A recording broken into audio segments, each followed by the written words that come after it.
They lie, they cheat, they steal, they defraud, and they have no conscience. It is the cruelest con game of them all. Tonight, a Larry Barker investigation into a gut-wrenching crime. You'll meet a sweet New Mexico widow and the smooth-talking con man who talked her out of her life savings and ruined her life. Here's Larry's report.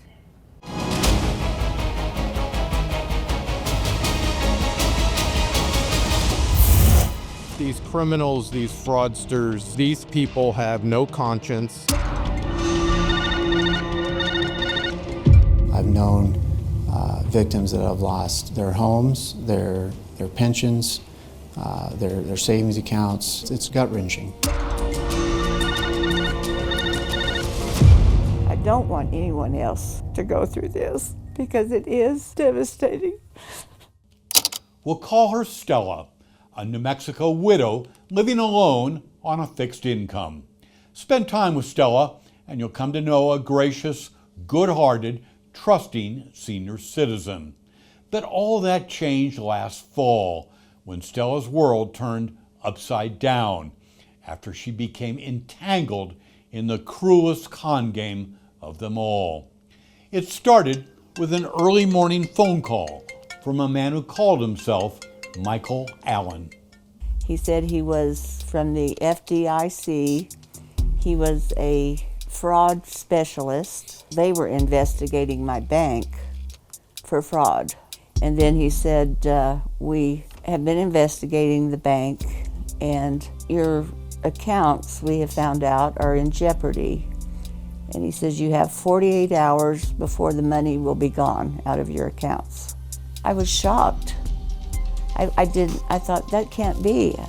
In fact, I told him, I said, I've banked with this bank for 20 years. He said, there have been 31 people in your bank that we have helped. So what did he want you to do? He immediately wanted me to go to the bank and withdraw my money.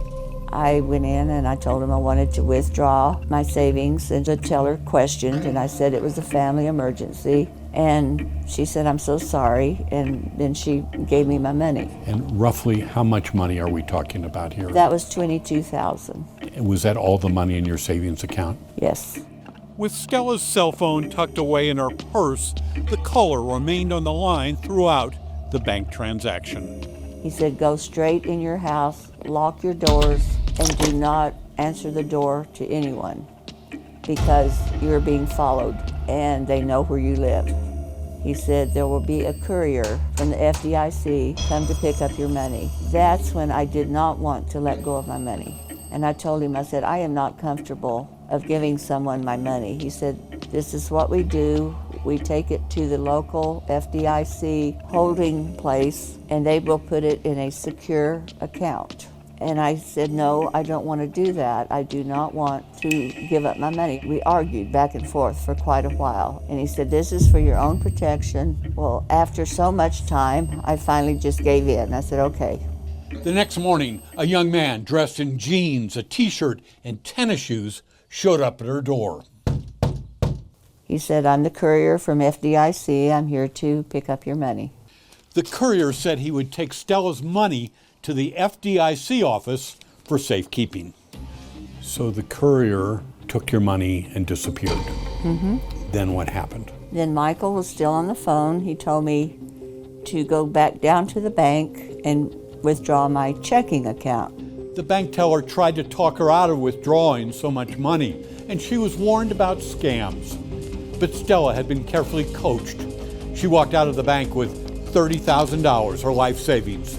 Later that day, she handed the cash to a man who claimed to be a courier with the FDIC. That evening is kind of when it hit me that I think I have been scammed. Despite empty promises to return Stella's money, the crooks no longer returned phone calls. Racked with embarrassment and guilt, the New Mexico widow was conned out of not only her life savings, but her sense of dignity and independence as well.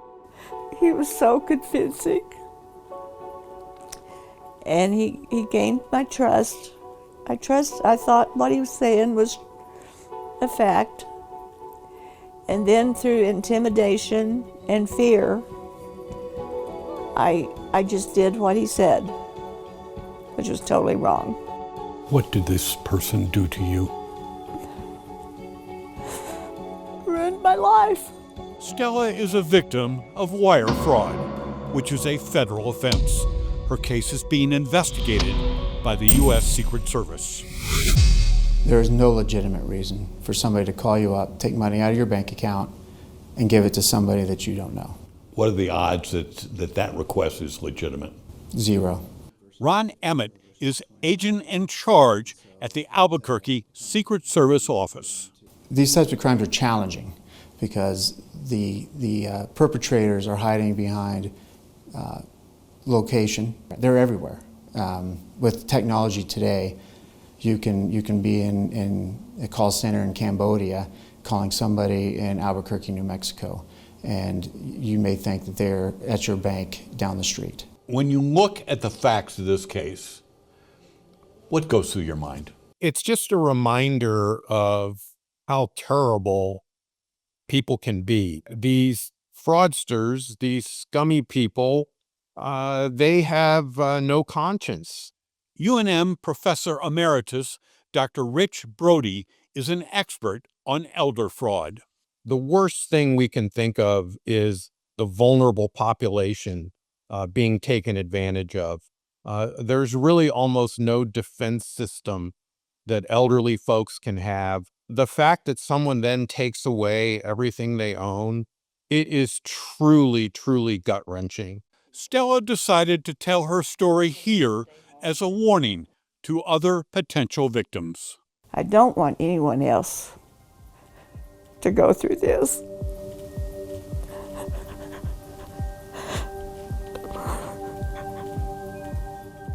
Because it is devastating. Is there any silver lining to this case? There really is no silver lining, and we have a victim who lost her life savings, and to me, that's the story, and there's nothing positive about that. If these guys were sitting right here where I'm sitting today, what do you want them to know? That God's going to punish you. They will be punished. Maybe not here.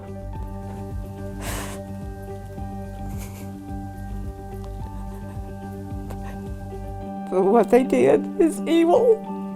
Murray Barker, KRQE News 13. It's awful. Stella's case remains under investigation by the Secret Service.